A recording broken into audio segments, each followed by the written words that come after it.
To come from a regional area into the city of Perth and not know people, and then have to find your family again, if you like, that's what happened. At the time, I think that Perth was unaware of what was really going on.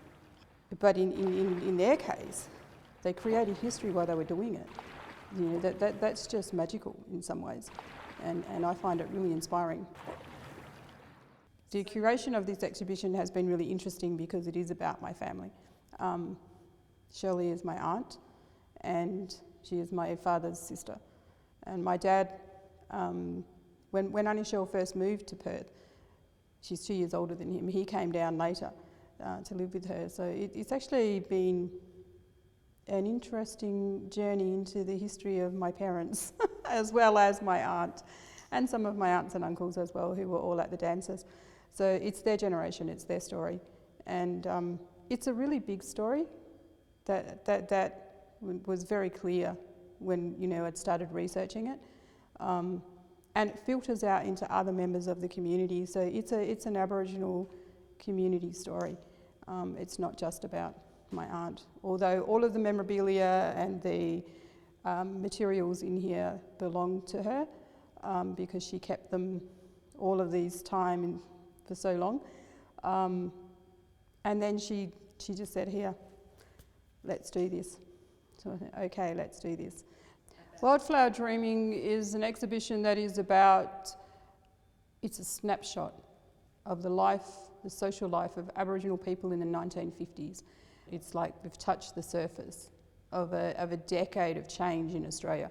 The 1950s were a decade where Australia became sun, surf, beach, thong wearing, shorts, you know, surfing, let's barbecue in the backyard, you know, nation.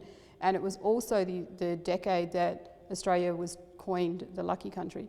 So there was this historical change in Australia where we came out of a depression into wealth, into a brighter future. And then on the fringe of that were Aboriginal people living in camps, reserves, missions, whose lives were controlled by prohibitive legislation and policy. So the story is large, it's really large. I think it shows the resilience of Aboriginal people. The people in these photographs, they're smiling, they're happy. And I've had a lot of senior people come in, senior Aboriginal people who've come to this exhibition, and they love it. They've just gone, yeah, we had a good time. The restrictions that were imposed upon people in Perth, Aboriginal people in Perth, were mostly that they weren't allowed into the city after dark. They were restricted from entering the city if they were not lawfully employed. They were prohibited from entering bars and clubs after dark. Alcohol was banned altogether. The restrictions, I think, were probably very frustrating. Well, I know they were frustrating for most Aboriginal people because they weren't free to do whatever they wanted. My aunt actually said something in a conversation that we had, that she said even though all of this legislation and all of this other stuff, as she says, was happening, she didn't feel it. And she didn't feel it because she was 17. She moved to the city when she was 17. She came here to change her life.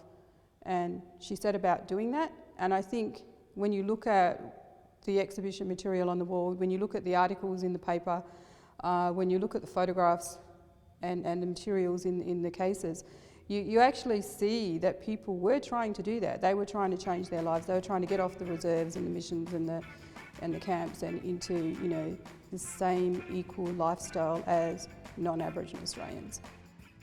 This shows there was beauty competitions, there was bathing competitions, you know, there were dances, there were social events, as well as the publication of the West Australian Aboriginal newspaper.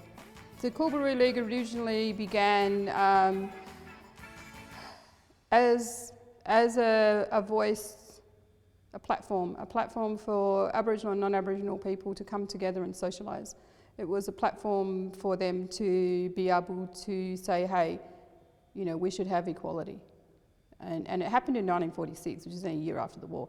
So it was like People had got together, a group of young people have gotten together, Aboriginal and non-Aboriginal, and just said, we want things to change, let's make a club and people can come. And what they did is they started, they actually formed the club in 1946, but in 1947 was when they held their first dance. I think it was very visionary to have white and Aboriginal people come together. That was, you know, in the 50s, that was probably unheard of and a very visionary thing to do. Wildflowers are seen and unseen. Sometimes they raise their head and then they disappear. Wildflowers are very resilient. I also think that that's a really good description of Aboriginal culture.